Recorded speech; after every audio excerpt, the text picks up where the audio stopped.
Hi guys, it's Marc of Space Command, also known as Mr. Sci-Fi, and I am of course at Comic-Con.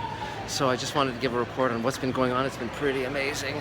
So where to start? Well, of course we had our annual Space Command panel, which went terrifically well. We showed the new trailer, which has scenes from the first 6 hours of Space Command. It's a trailer for the first season of Space Command. It's got great scenes with Doug Jones, Bob Picardo, Mira Furlan, Bill Mummy, Ferran Tahir, James Hong, Ethan McDowell, our whole cast. It was just astonishing. Great visual effects. Went over terrifically well. We had new posters, including a poster for The Great Solar War, our third 2-hour story in the first season of Space Command. Additionally, got to see the Star Trek Discovery panel with our dear friend and Space Command star Doug Jones, who is now starring also in Star Trek Discovery, and went backstage. He and I got to talk a bit, and then I went to the Entertainment Weekly party last night, where all the stars were all the movers and shakers. Got to talk to the president of Alcon, who was doing The Expanse and Blade Runner 2049. I also got into the Blade Runner 2049 party, so I was talking to him at both. So we're going to be following up with him. We really hit it off. Really went well, and was talking to my friend Marc Fergus, who's the showrunner of The Expanse, along with Narain Shankar, and the whole cast was there. I was talking to them as well. Marc Fergus brought me into the party, which was really lovely. It's nice to have friends, and Marc also co-wrote with Hawk Ospia's partner, Children of Men, and Iron Man, a dear friend. He read The Twilight Zone Companion when he was a teenager. I think it was one of the things that made him want to be a writer, or at least that's what he's told me. He's a very good guy.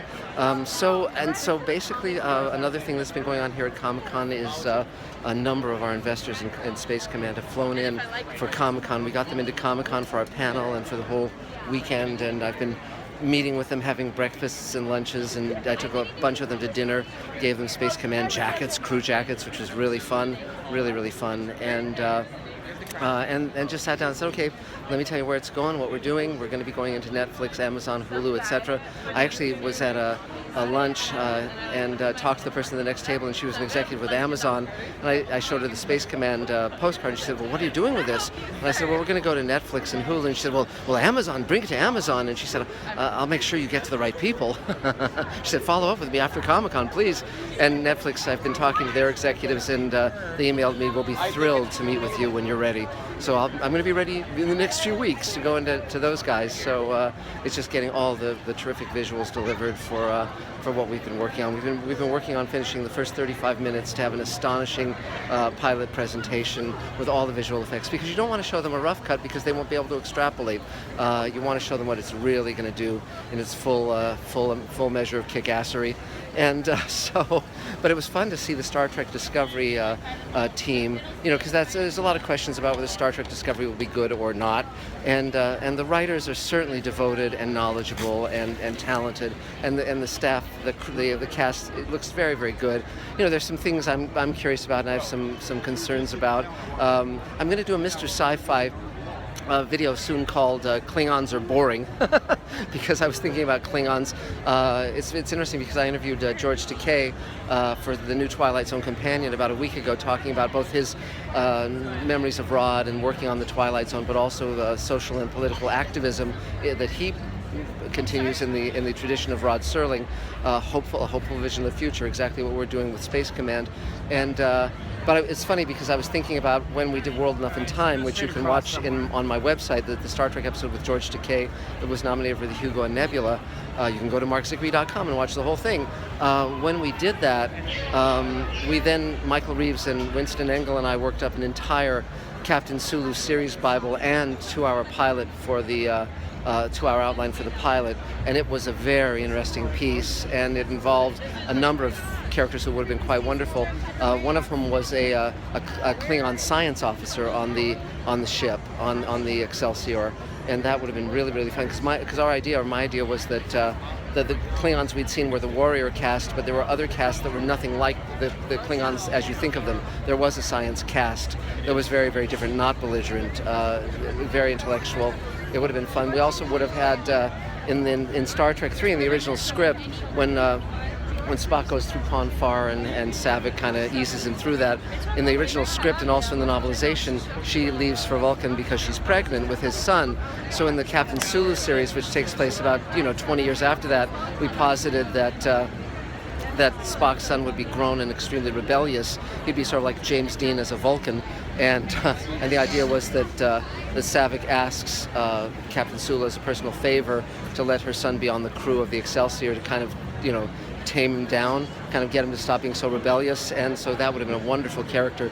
We pitched it to CBS back then. It would have been spectacular. This was about maybe 10 years ago, and George would have been wonderful in it, George Takei, but they really had no interest in doing a Captain Sulu series, and I'm so glad I did World Enough in Time, because I knew that CBS Paramount would never do the great Sulu episode, and I'm so glad that we got to, because I think George Takei is a terrific actor, and I think Sulu is a wonderful character.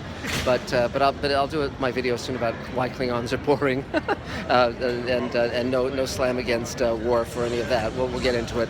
But so this is Comic-Con. You can see it's where everyone comes to geek out and have a wonderful time, and all of the movers and shakers of film, TV, everything are here.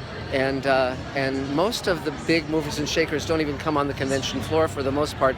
They're in events and parties that are invitation only, held in the hotels around and restaurants around the convention, and most people never get into them. I was lucky enough to get into the Blade Runner party, which was fabulous, terrific. Blade Runner 2049. If you follow me on Facebook, you'll see some of the photos I've been posting. It was terrific. My friend Paul Salmon wrote The Making of Blade Runner, and which is a great book. I highly recommend. The new edition's coming out, just like the new edition of Twilight Zone Companion. Both will be Christmas books. You can put them on your Christmas list. But he got me in as his guest, and then as I said, the Entertainment Weekly party. It was Marc Fergus was a good friend. So, but anyway, so this is Comic-Con, and you can see what an amazing place it is. It's far more crowded than when I first started coming years ago. I remember when Ray Bradbury, my dear friend Ray, was still with us. In his later years, he had a stroke and couldn't walk quickly. He walked with great difficulty. So friends would put him in a wheelchair and wheel him through the dealer's room floor, this very floor, and people would just be so glad to see him, and he would be so overjoyed to be here because he loved Comic-Con and he loved seeing everyone, and everyone loved seeing him. He was a unique and wonderful presence, and I miss him dearly. I'm writing a book about him called My Ray Bradbury. I'm also writing another book about the making of Space Command, and a third book called My Televised Life, about my history with growing up as the first of the television generation, and then writing for such iconic shows. You all know what I've done: Smurfs, He-Man, Super Friends, Star Trek, The Next Generation, etc., etc. And then now creating my own 21st century brand of television with Space Command. So I think that's about it now from Comic-Con. If you've never been, come. This year I'll probably also go to New York Comic Con, which I've never been to, and I'll be going back to Dragon Con, because I think we're going to ramp up the fan engagement with Space Command. So that's it. It's Mr. Sci-Fi, Marc Zicree, Marc Zicree of Space Command, talking to you from San Diego Comic Con 2017. Talk to you again soon. Bye, guys.